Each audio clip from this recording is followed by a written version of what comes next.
მოგესალმებით მეგობრებო. ეს თეთრი კარავია და დღეს აქ სასაუბროდ შევიკრიბეთ საჯარო სკოლების პედაგოგები. მე გახლავართ ნინო მასწავლებელი, ქართული ენისა და ლიტერატურის პედაგოგი. ჩემთან ერთად არიან ქალბატონი ცისანა, ფიზიკის მასწავლებელი და ქალბატონი გულიკო, მათემატიკის პედაგოგი. არ აქვს მნიშვნელობა, რომელი ქალაქის, რომელი სკოლიდან ვართ. მთავარია, რომ ყველას ერთი სატკივარი გვაერთიანებს.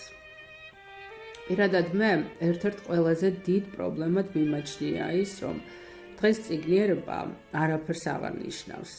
აღარ არის პრიორიტეტი ნაკითხი ადამიანი. წიგნი მთლიანად ჩაანაცვლა კომპიუტერმა და ის მცირე ნაწილიც კი, ვინც დღეს მხატვრულ ლიტერატურას კითხულობს Kindle-ში ან რამე მსგავს სისტემაში, გაცვალეს წიგნები. ერთი შეხედვით რა მოხდა მერეო იტყვით. მთავარია კითხულობდეს და სადაც გინდა იქ წაიკითხოსო. თანაც ამას თავისი პრიორიტეტებიც აქვს.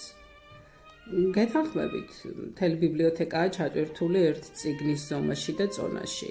სადაც გინდა იქ გახსნი და წაიკითხავ. მაგრამ ნახეთ საბა ერთი რა ხდება. ამას წინათ მარჯანიშვილის მეტროს წინ რომ ბუკინისტებია იქ მოვხდი და იცით რა დამემართა.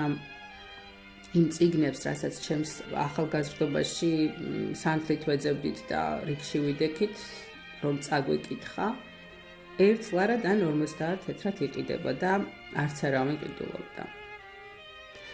მეგობრებო, საკანცელარიო მაღაზიებში რვეულები ღირს 4 და 5 ლარი. აღარაფერს ვამბობ ბლოკნოტებზე, რომლის ფასიც დიდი ხანია ორნიშნაციფრია. რატომ? რა ხდება? აღარაფერში გჭირდება ის სიბრძნე. თუ ასე დავჭკვიანდით? მე არ მაქვს პასუხი, მაგრამ მაქვს შეკითხვა. საიდან მოდის ეს ბოროტი მიზნები? ვის აწყობს უწიგნური ბრბო? ეს არის ჩემი სადგივარი. მოგესალმებით. მე გახლავართ პროფესიით ფიზიკოსი და უკვე 15 წელზე მეტია, რაც საჯარო სკოლაში ვასწავლი. მაგრამ დღეს აქ არც მე მოსულ ვარ ფიზიკაზე სალაპარაკოდ. პირველ რიგში თქვენს დასმულ კითხვას ვუპასუხებ. უწიგნური ბრბო რომ ადვილი სამართავია, ეს არ ახალია და ყველამ კარგად ვიცით. არც იმის მომხრე ვარ ჩემს ახალგაზრდობაში, ბევრ ოჯახში დეკორაციის ნაწილი რომ იყო ძვირფასი გამოცემებით ჩაწიკწიკებული წიგნები და ხშირად წაკითხული კი არა, გადაფურცლილიც რომ არ ჰქონდათ. მაგრამ რაც დღეს ხდება, უკვე ნამდვილი სიგიჟეა. ისეთმა ოჯახებმა გადაყარეს სანაგვეზე წიგნები, ნამდვილად რომ ვიცი წაკითხული აქვთ. ერთს ვკითხე, რატომ ყრით, ვინმეს მაინც აჩუქეთ მეთქი და იცით რა ვიპასუხა. ერთი წელია Facebook-ზე ვწერ, წაიღეთ, გჩუქნით, წაიღეთ, გჩუქნით და ერთი მსურველიც კი არ გამოჩნდაო. ყველაფერი წაკითხული მაქვს და აქედან ზოგი 2-ჯერ და 3-ჯერაცო. ჩემს შვილს აქამდე არ წაუკითხავს და აწირისი წამკითხავიაო. შვილიშვილებთან აღარც ვლაპარაკობ ამ თემაზეო. ამ პრობლემას, რამაც დღეს აქ შეგკრიბა, ეს ერთი გადაცემა ვერ მოაგვარებს. მაგრამ ჩვენ ვეცდებით დავიწყოთ და იმედია მერე სხვებით შემოგვიერთდებიან. არ ვიცი, მე მართლა ძალიან დაბნეული ვარ, ძალიან დაბნეული. მე გავაგრძელებთ უნებას მომცემთ. ერთია რომ რა თქმა უნდა მართლაც კატასტროფაა უწიგნური საზოგადოება. მაგრამ მე კიდევ უფრო სხვა საკითხი მაწუხებს.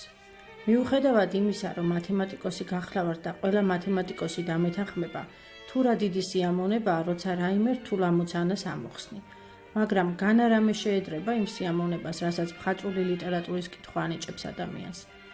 ხო ყველანი ვთანხმდებით იმაზეც, რომ ვერც ერთი დიდი რეჟისორის ლიტერატურული ნაწარმოების ეკრანიზაცია არ აღმოჩნდა იმაზე ძლიერი, ვიდრე თავად ტექსტია. რატომ ikლებენ ამ ბედნიერებას, რასაც წიგნის კითხვა ჰქვია? ეს რა უკურნებელი ვირუსი შეეყარა ამ საზოგადოებას, რომ ასე შეაძულა წიგნი. ამას არანაირი ახსნა არ აქვს. ეს თემა ვიცი, რომ ძალიან ბევრს აწუხებს და პრობლემას, რომელმაც აქ შევკრიბა, ერთი გადაცემა მართლაც ვერ მოაგვარებს. მაგრამ ჩვენ ვეცდებით დავიწყოთ და იმედია მერე სხვებით შემოგვიერთდებიან. ჩვენი საეთერო დრო ამოიწურა და კიდევ კარგი რომ თეთრ კარავში მოგვეცა ამის შესაძლებლობა. დიდი მადლობა ყურადღებისთვის და იმედს ვიტოვებთ, რომ ამ თემას გამგრძელებლებიც გამოუჩნდებიან. აბა კვლავ ერთი კვირით გემშვიდობებით. მომავალ შეხვედრამდე მეგობრებო.